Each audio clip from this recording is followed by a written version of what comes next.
Defense Minister Phan Văn Giang is paying a working visit to the United States at the invitation of the U.S. Defense Secretary Laura Austin from September 6 to 11. During the visit, the two sides discussed global and regional issues of mutual interest, thereby enhance strategic trust and further promoting defense cooperation between the two countries in line with the comprehensive strategic partnership between Vietnam and the United States. During the talks, the two ministers highly praised the result of defense cooperation between Vietnam and the United States, particularly in areas such as war legacy recovery, addressing non-traditional security issues, supporting Vietnam engagement in United Nations peacekeeping forces, and enhancing maritime law enforcement capabilities, military medicines, and training. There are plenty of opportunities for goods, especially agricultural products from Vietnam, to enter the U.S. retail system.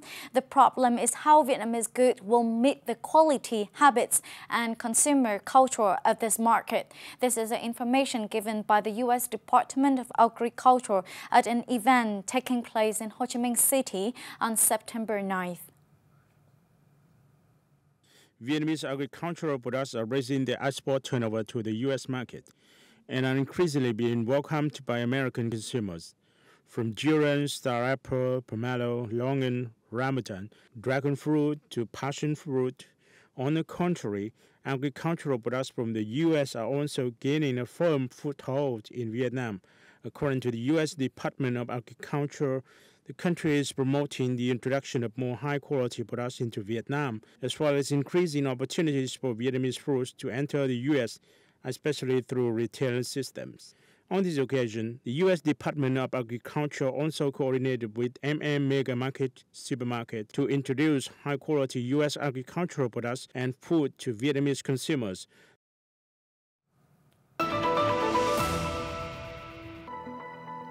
Vietnam ramps up efforts to recover from super typhoon damage.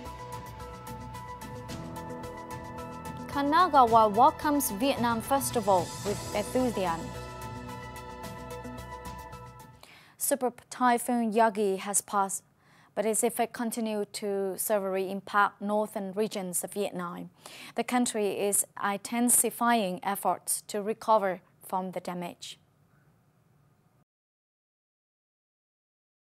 Typhoon Yagi was the strongest storm to hit Vietnam's northern region in the past 30 years. As of 5 p.m. on September 9th, the super typhoon has resulted in 68 deaths or missing persons and 251 injuries. It has caused flooding and damage to 113,000 hectares of rice fields, 22,000 hectares of crops, and 6,887 hectares of fruit trees. Over 1,500 agricultural cages have been damaged or swept away, along with 79,000 livestock and over 190,000 poultry. Furthermore, 25 boats of various types have sunk at the moorings in Quảng Ninh. The provinces and cities of Quảng Ninh, Hải Phòng, Thái Bình, Hải Dương, and Hanoi are experiencing widespread power outages and communication disruptions. On September 9th, a bridge collapsed in Phu Tho as more rain fell following Typhoon Yagi. Prime Minister Phạm Minh Chính signed a dispatch asking for urgent measures to settle the collapse of Phong Châu Bridge, as well as efforts to respond to and overcome consequences of flooding landslides in the northern mountains and Midland region. On the afternoon of the same day, the Politburo and Secretariat met to guide efforts in addressing the aftermath of floods caused by Typhoon Yagi and to proactively prepare for potential future flooding and landslides. The Politburo and the Secretariat have directed all levels and sectors to continue focusing intensely on implementing the plan and measures to address the aftermath of Typhoon Yagi, with 5 goals. First, focus on rescuing people, searching for the missing, treating the injured, and handling the aftermath for the deceased. Second, ensure everyone has food, clothing, shelter, and support, that students have access to education, and that the sick receive medical care. Third, address issues with electricity, water, telecommunications, and other services to support leadership, business, and daily life. Fourth, assess damage accurately to implement effective and timely solutions. Fifth, respond to the storm's residual effects such as floods, landslides, and subsidence. The 8th Vietnam Festival opened in Yokohama City in Kanagawa Prefecture, Japan on September 7, marking another milestone in cultural exchange between the two countries.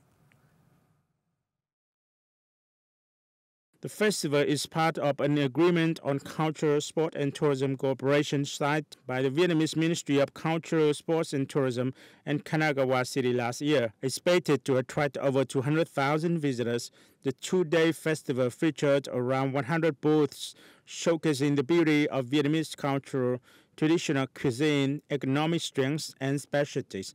Vietnamese food stalls were a major draw, with long lines of visitors eager to enjoy famous dishes such as pho and bánh mì. Notably, despite the midday heat, a large number of Japanese people patiently waited to enjoy the captivating performances of Vietnamese water puppetry.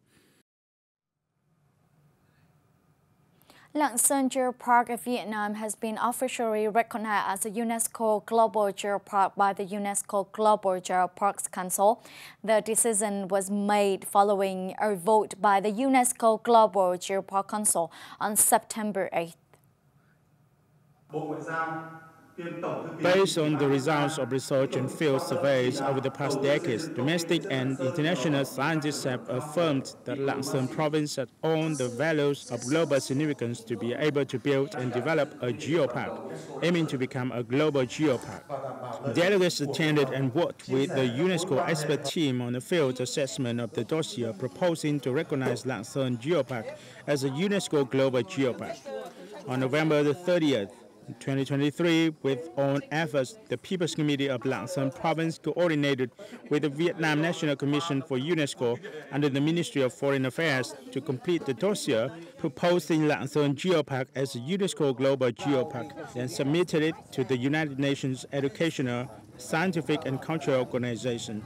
Therefore, at 3:30 p.m. Vietnam time, September 8th, within the framework of the 8th International Conference of the UNESCO Global Geoparks Network for the Asia-Pacific region, the UNESCO Global Geoparks Council held a meeting to evaluate and vote on recognizing Lạng Sơn Geopark as a UNESCO Global Geopark.